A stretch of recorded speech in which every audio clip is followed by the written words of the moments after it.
नमस्कार दोस्तों, आप सभी का हमारे चैनल ऑल इंडिया वेदर में एक बार फिर से स्वागत है। इस वीडियो में हम अगले 15 दिनों के दौरान संपूर्ण भारत के मौसम की बात करेंगे कि आने वाले 15 दिनों के दौरान कहां पर कैसा मौसम रहेगा, कहां पर कैसी बारिश होगी, बंगाल की खाड़ी में कौन कौन से सिस्टम बनेंगे, उनका ट्रैक क्या रहेगा, मानसून कहां तक पहुंचेगा।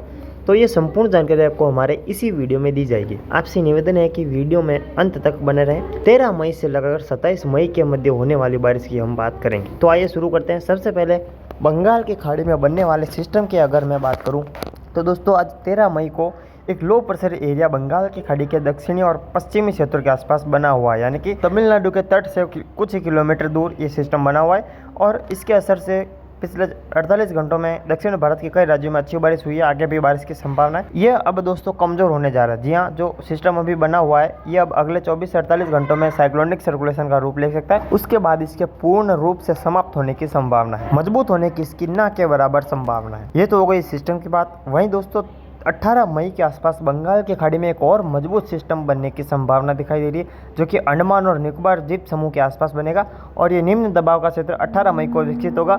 इस सिस्टम के उत्तर दिशा में आगे बढ़ने की संभावना दिखाई दे रही है, यानी कि उत्तर पूर्वी दिशा में आगे बढ़ेगा, ज़्यादातर उत्तर दिशा की ओर आगे बढ़ सकता है। इसकी इंटेंसिटी की बात करूँ तो ये लो प्रेशर से लगाकर well mark low pressure area की इंटेंसिटी हासिल कर सकता है। इसका ट्रैक आप मैप पर देख सकते हैं। उत्तर और उत्तर पूर्व दिशा में इसका ज़्यादातर ट्रैक रहेगा। म्यांमार के तटों की ओर सिस्टम आगे बढ़ेगा। इसके प्रभाव से भारत तक तो कोई असर नहीं रहेगा बारिश का कोई खास, लेकिन हाँ पूर्वोत्तर भारत के असम, मेघालय, नागालैंड, मणिपुर, मिजोरम, त्रिपुरा, इन राज्यों में बारिश बढ़ेगी। बाकी ज़्यादातर भारत पर असर इस सिस्टम का नहीं रहेगा। मैं आपको बता दूं दोस्तों कि जो 18 मई को सिस्टम बनने जा रहा है उसकी इंटेंसिटी और इसका ट्रैक अभी कंफर्म नहीं है, क्योंकि अभी बहुत दिन पड़े हैं। तब तक मॉडल में बहुत बदलाव होगा। अगली वीडियो में आपको इस सिस्टम का कंफर्म ट्रैक और कंफर्म इंटेंसिटी के साथ आपको जानकारी दी जाएगी कि हाँ इसका ट्रैक क्या रहेगा और इसकी इंटेंसिटी क्या रहेगी, क्या ये डिप्रेशन बनेगा या फिर well mark low pressure area बनेगा कि नहीं। तो यह जानकारी आपको अगली वीडियो में सटीकता के साथ दी जाएगी। अभी कहना थोड़ा मुश्किल है। वहीं दोस्तों 22 मई के आसपास बंगाल के खाड़ी में एक और मजबूत सिस्टम बनने की संभावना है। यह सिस्टम पूरे मई माह का मजबूत सिस्टम हो सकता है, यानी कि मई माह में जो सबसे ज़्यादा मजबूत सिस्टम होगा ये यही सिस्टम रहेगा। 22 मई को सिस्टम बनेगा। लगभग हम कह सकते हैं कि बंगाल की खाड़ी के पश्चिमी और उत्तरी, माफ़ कीजिएगा, पूर्वी और उत्तरी, उत्तर पूर्वी बंगाल की खाड़ी पर एक सिस्टम बन सकता है। म्यांमार के तटों के आसपास बनेगा, जो कि 21-22 मई के आसपास बनेगा लो प्रेशर। उसके बाद इसके 22-23 मई आता है तो इसके well mark low pressure area की इंटेंसिटी हासिल करने की संभावना है। इसके ट्रैक की अगर मैं बात करूँ तो अभी के अनुसार इसका ट्रैक आप मैप पर देख सकते हैं। पश्चिमी और उत्तर पश्चिमी दिशा में सिस्टम ज़्यादातर आगे बढ़ेगा, यानी कि ओडिशा के तट की ओर ये सिस्टम आगे बढ़ सकता है। और जैसे ही ओडिशा में ये सिस्टम प्रवेश करेगा उसके बाद इसका जो दिशा होगी वह पश्चिम ना होकर दक्षिण पश्चिम हो सकती है, यानी कि ओडिशा में प्रवेश करने के बाद ये झारखंड और विदर्भ की ओर सिस्टम आगे बढ़ सकता है। मैं आपको बता दूं दोस्तों कि इस सिस्टम को लेकर भी अभी कोई कंफर्मेशन नहीं है, क्योंकि अभी 22 मई का समय बहुत दूर है। तब तक मॉडल में बहुत बदलाव होगा। लगभग 18-19 मई तक ही कंफर्म हो पाएगा कि ये सिस्टम की इंटेंसिटी क्या होगी और इसका ट्रैक क्या रहेगा। क्या ये डिप्रेशन भी बनेगा या फिर डीप डिप्रेशन भी बनेगा या फिर क्या ये तूफान भी बन सकता है। तो अभी कहना थोड़ा मुश्किल है इसके इंटेंसिटी और ट्रैक को लेकर। लगभग हम कह सकते हैं कि 18-19 मई आते आते इसका ट्रैक कंफर्म हो पाएगा और इसकी इंटेंसिटी भी कंफर्म हो पाएगी। तो दोस्तों इसका ट्रैक आप देख सकते हैं। अब अगर हम बारिश की बात करें कि इन सिस्टमों के प्रभाव से भारत में क्या असर रहेगा, कैसी बारिश होगी, तो आपको बता दूं कि ये जो सिस्टम अभी बना हुआ है आज 13 मई को, इसके प्रभाव से केरला, तमिलनाडु, आंध्र प्रदेश में बारिश जारी रहेगी अगले 24 घंटों में। और आंध्र प्रदेश के जो रायलसीमा के क्षेत्र है, आंध्र प्रदेश के तटीय क्षेत्रों में भी बारिश की गतिविधि अगले 24 घंटों के दौरान जारी रहने की संभावना है। ज़्यादातर कोई खास अन्य राज्यों पर इसका असर नहीं रहेगा। वहीं दोस्तों जो 18 मई को सिस्टम बनेगा उसके प्रभाव से 17-18 मई के आसपास अंडमान निकोबार आइलैंड और पूर्वोत्तर भारत के कई राज्यों में झमाझम बारिश की संभावना दिखाई दे रही है। कोई अन्य राज्यों पर इस सिस्टम का भी असर नहीं रहेगा। और जो 22 मई को सिस्टम बनने जा रहा है उसका दोस्तों अभी के अनुसार, ट्रैक के अनुसार देखा जाए तो जिस प्रकार ये सिस्टम आगे बढ़ेगा, भारत के अंदर प्रवेश करेगा, आप देख सकते हैं कि ओडिशा, छत्तीसगढ़ और जो मध्य प्रदेश, महाराष्ट्र के क्षेत्र हैं, उत्तरी कर्नाटका, तेलंगाना के क्षेत्र हैं, उत्तरी आंध्र प्रदेश के क्षेत्र हैं, दक्षिणी झारखंड, दक्षिणी जो उत्तर प्रदेश के कुछ एक क्षेत्र है, वहाँ पर मध्यम से भारी बारिश की संभावना दिखाई दे रही है। जी हाँ दोस्तों, ये जो system well mark low pressure area के रूप में आगे बढ़ेगा 22 मई वाला सिस्टम, जैसे जैसे सिस्टम भारत के अंदर प्रवेश करेगा, ओडिशा की ओर पहुंचेगा, फिर विदर्भ की ओर आगे बढ़ेगा, वैसे वैसे बारिश भारत के अंदरूनी राज्यों की ओर बढ़ेगी। विशेषकर जो प्रभाव रहेगा इस सिस्टम का लगभग 18 मई से 25 मई के मध्य दिखाई देगा, जिसमें 18 मई से जब ये सिस्टम बनेगा तो उड़ीसा, आंध्र प्रदेश और झारखंड में बारिश बढ़ेगी। पश्चिम बंगाल में बारिश बढ़ेगी।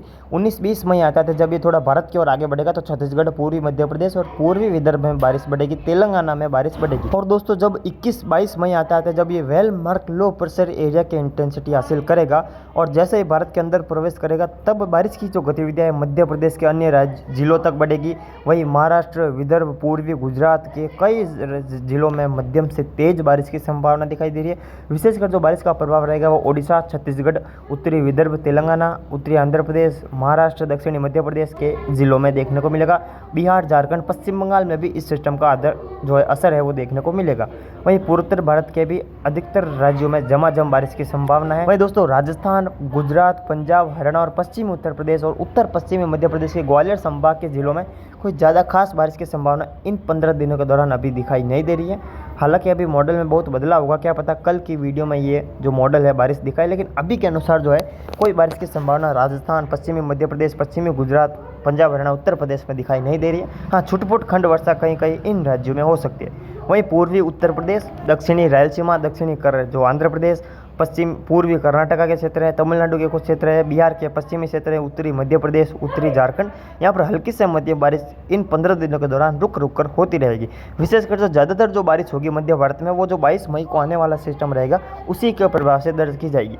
वहीं उत्तराखंड, जम्मू कश्मीर, हिमाचल प्रदेश में भी अच्छी बारिश की संभावना दिखाई दे रही है आने वाले 15 दिनों के अंदर। पूर्वी गुजरात में भी सिस्टम के प्रभाव से अच्छी बारिश होगी। 15-16 मई के बाद बारिश बढ़ेगी गुजरात में पूर्वी जिलों से और अच्छी बारिश की संभावना पूर्वी गुजरात में दिखाई देगी। वहीं दोस्तों केरल, तटीय कर्नाटका और तमिलनाडु के कई जिलों में मध्यम से भारी बारिश की संभावना देख सकते हैं दिखाई दे रही है। ये जो बारिश है ये कोई सिस्टम के प्रभाव से नहीं होगी, क्योंकि ये जो बारिश है ये मानसून की हवाओं के कारण होने की संभावना है। क्योंकि दोस्तों मैं आपको बता दूं कि 27 मई तक केरल में हम कह सकते हैं कि मानसून की एंट्री हो सकती है। जी हाँ दोस्तों, 27 मई से पहले ही केरल में मानसून पहुंच जाएगा। केरल के 50% हिस्सों को मानसून कवर कर लेगा, लगभग हम कह सकते हैं कि 23 मई के आसपास। और 27 मई आता है इसके जो है संपूर्ण केरल को पार करते हुए कर्नाटक की ओर ये मानसून आगे बढ़ सकता है। मानसून की लाइन आप देख सकते हैं, श्रीलंका को संपूर्ण श्रीलंका को मानसून कवर कर लेगा लगभग, और तमिलनाडु के भी कुछ हिस्सों को मानसून 27 मई तक कवर कर सकता है। पूर्वोत्तर भारत की चौखट पर मानसून उस समय पहुंच सकता है, हालांकि प्रवेश नहीं करेगा लेकिन चौखट तक पहुंच जाएगा। 30 और 1 जून आता है उत्तर भारत में भी प्रवेश हो जाएगा।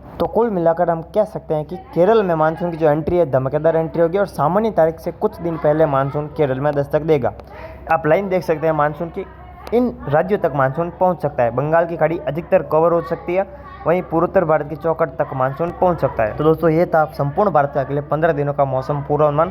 आपको एक बार फिर से बता दूं, राजस्थान, पश्चिमी गुजरात, पंजाब, हरियाणा, पश्चिमी उत्तर प्रदेश और उत्तर पश्चिमी मध्य प्रदेश समेत पश्चिमी बिहार के कुछ हिस्सों में बारिश की संभावना ना के बराबर रहेगी। खंड वर्षा कहीं कहीं हो सकती है, लेकिन जो सिस्टम बनने जा रहा है 22 मई को, उसके प्रभाव से मध्य प्रदेश के दक्षिणी मध्य क्षेत्र, विदर्भ, महाराष्ट्र, छत्तीसगढ़, दक्षिणी झारखंड, दक्षिणी बिहार, ओडिशा, उत्तरी रायलसीमा, उत्तरी तेलंगाना, उत्तरी आंध्र प्रदेश, वहीं साथ ही साथ जो कर्नाटक के क्षेत्र हैं यहाँ पर इस सिस्टम के प्रभाव से भारी बारिश की संभावना है। सिस्टम जो है भारत के अंदरूनी राज्यों की ओर आगे बढ़ेगा। और वहीं दोस्तों केरला और दक्षिणी कर्नाटका के जो क्षेत्र हैं, तटीय कर्नाटका के क्षेत्र हैं, वहाँ पर भारी बारिश की संभावना दिखाई दे रही है और मानसून इसी दौरान केरल में दस्तक देगा। लगभग हम कह सकते हैं कि 24 मई तक मानसून जो है केरल में दस्तक दे सकता है, ऐसा हमारा अनुमान है। और ये जो केरल और तटीय कर्नाटका में जो बारिश होने वाली है दोस्तों, ये कोई सिस्टम के प्रभाव से नहीं होगी। मैं आपको बता दूं ये मानसूनी हवाओं के कारण होने की संभावना है, क्योंकि दोस्तों केरल में बारिश होने के लिए कोई सिस्टम की आवश्यकता नहीं होती है। जी हाँ दोस्तों, मानसूनी हवाएं भी इतनी मजबूत होती है कि वो ही इतनी बारिश जो है केरल में दे देती है। यानी कि कुल मिलाकर मानसूनी हवाओं के कारण केरल में बारिश होगी और मानसून उस दौरान दस्तक देगा। तो कुल मिलाकर देखा जाए मध्य भारत, दक्षिण भारत और पूर्वोत्तर भारत के कई राज्यों में झमाझम बारिश की संभावना है। अगर ये 22 मई वाला सिस्टम हमारे बताए अनुसार ट्रैक पर आगे बढ़ता है, महाराष्ट्र, मध्य प्रदेश की ओर अंदर आता है, तो इस प्रकार की बारिश देखने को मिलेगी और भारत के कई राज्यों में अच्छी बारिश की संभावना दिखाई दे रही है। गर्मी से लोगों को राहत मिलेगी। अगर बदलाव हुआ या फिर ये सिस्टम किसी और ट्रैक पर आगे बढ़ा तो इस मैप में भी बदलाव होगा। तो अभी के लिए इतना ही, मिलते हैं हम की अगली वीडियो में। तब तक के लिए जय हिंद, जय भारत। अगर आप हमारे चैनल पर नए हैं तो चैनल को सब्सक्राइब और इस वीडियो को ज़्यादा से ज़्यादा शेयर करें ताकि हमारे किसान भाइयों और मित्रों को मौसम की सटीक जानकारी मिल सके। धन्यवाद।